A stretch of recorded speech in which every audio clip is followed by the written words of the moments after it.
Your journey of deepening your understanding of the unconscious starts with mentalizing. The process of navigating your psychological landscape is key to improving your mental health and overall well-being. By actively getting into the habit of mentalizing, you work towards a robust self-reflection, allowing you to engage more effectively with the world and the people around you. I don't want to sound too cliche, but it's true when they say that everything starts from within. Literally everything. Your external reality is molded by your internal world. Few things are as essential as recognizing the unconscious factors influencing your life, and mentalizing is the key to achieve this awareness. I'm Daniel, and with over 10 years of experience in the mental health field and a lifelong student of the unconscious mind, here's a deeper perspective.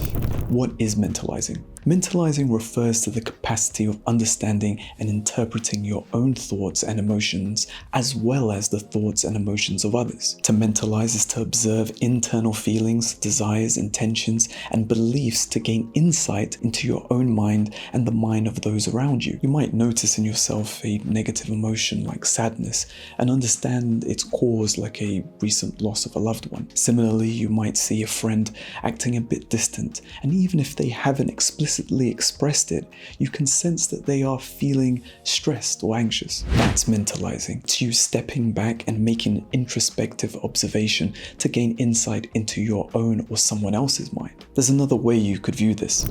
Thinking about thinking. Thinking about thinking is a metacognitive process where you go beyond the surface level thought and emotion to the underlying motivation and meaning. Essentially, you become the observer of your own mind rather than just experiencing the feelings. When you are able to make the shift from experiencing an emotion to being an observer of that emotion, you can begin to identify patterns in your thoughts and feelings and recognize triggers that may lead to certain reactions. Mentalizing is not some mystical out-of-body experience. At times you have to detach from your feelings and emotions. That's why surgeons don't operate on their own family members. They are just too close to the patient and unable to detach emotionally to the point where it could affect rational decision making. Although mentalizing is an introspective ability, it's also what you use to navigate the complexities of social interactions. It involves considering not only your own perspective, but also recognizing and understanding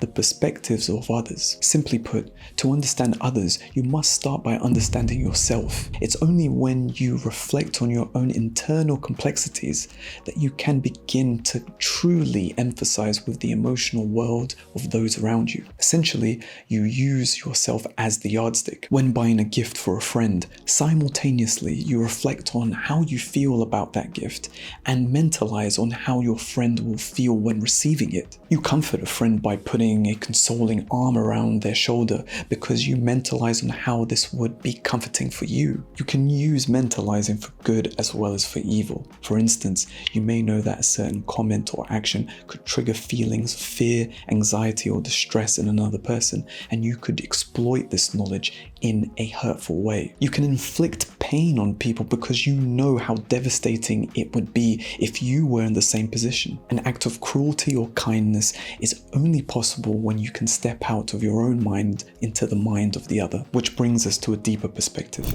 Can I borrow your brain? Can I borrow your brain sounds a bit like something out of a Tim Burton movie, but it's not entirely inaccurate when talking about mentalizing. Brain borrowing is a metaphor for the process of adopting someone else's perspective or standpoint. You borrow the thoughts, the emotions, and the perspectives of others to gain a deeper understanding of their experience. It's as if you were to put on virtual reality goggles and experience the world through their eyes.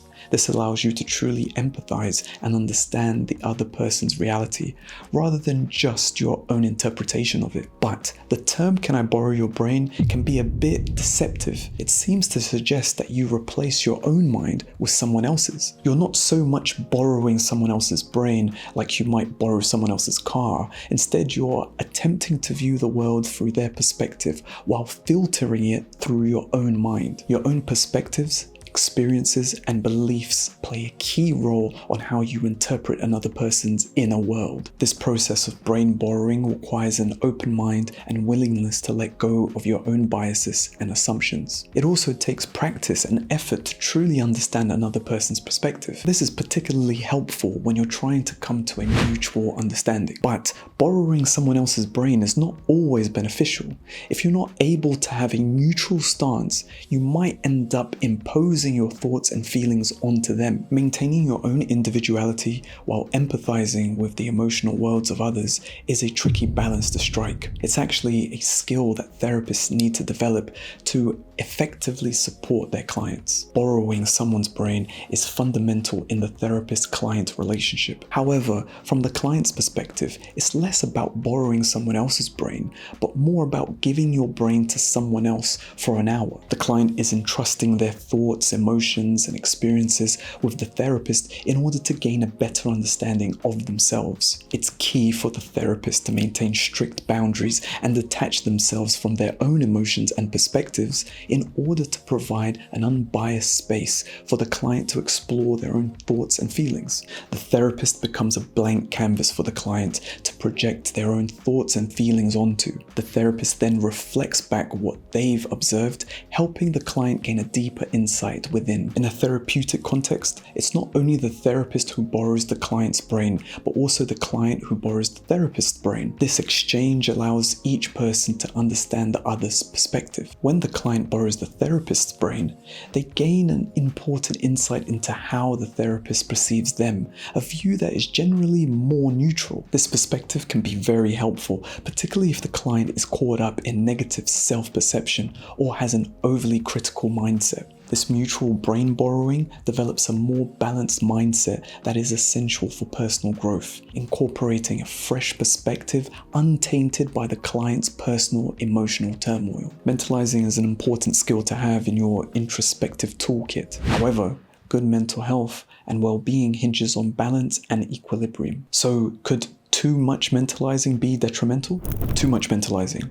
While mentalizing is a valuable skill, there can be instances where too much mentalizing can lead to unproductive rumination. An excessive focus on interpreting not just your own, but other people's thoughts and intentions can contribute to emotional distress. And this mindset is no longer mentalizing, but overthinking. Instead of fostering understanding and awareness, overthinking may spiral into self-doubt, insecurity, and even paranoia. Overthinking may cloud your judgment and impede your ability to make sound decisions as you get lost in the maze of potential interpretations and imagined scenarios. In other words, too much mentalizing becomes anxiety. You might agonize over every single detail of an interaction or conversation, constantly second-guessing your words, actions, and even movements, causing you to be overly preoccupied by what others might think of you. Too much mentalizing can also lead to hyper-awareness, which causes a distorted sense of self-perception. For instance,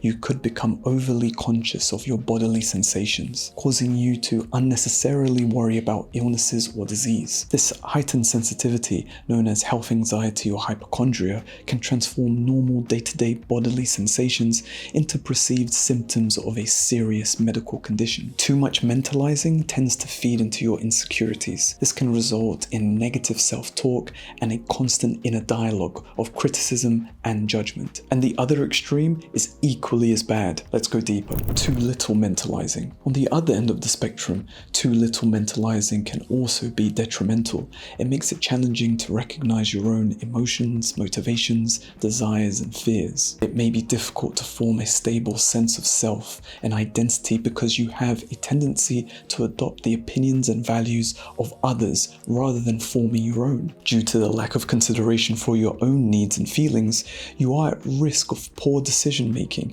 because of the difficulties in making well-formed decisions. If you can't mentalize, there is a tendency to make assumptions about the thoughts and feelings of other people around you. This can lead to communication breakdowns and frequent misunderstandings, particularly if you misinterpret other people's emotions and intentions and don't seek clarification. It becomes tough to form secure bonds and have a healthy relationship because they often cause you anxiety and you actively avoid closeness. People may swing between relying too much on others for emotional support and withdrawing, creating a cycle of depending on others and feeling isolated in relationships. Poor communication skills can also be a result of lack of mentalizing. Difficulties in expressing yourself clearly and interpreting verbal and non-verbal cues can be challenging and detrimental to interpersonal connections. All these issues may occur because of an inability to step back and just reflect. Without the necessary mental space to access your thoughts and feelings, you can easily be entangled in them. Balance and equilibrium are key in mentalizing. The ability to step into another person's shoes should be balanced with the ability to step back and consider how your own unconscious may be influencing your perspective. But the question is, if your unconscious is causing you to have an unbalanced perspective, what can you do? First, you have to know what the unconscious mind is in the first place.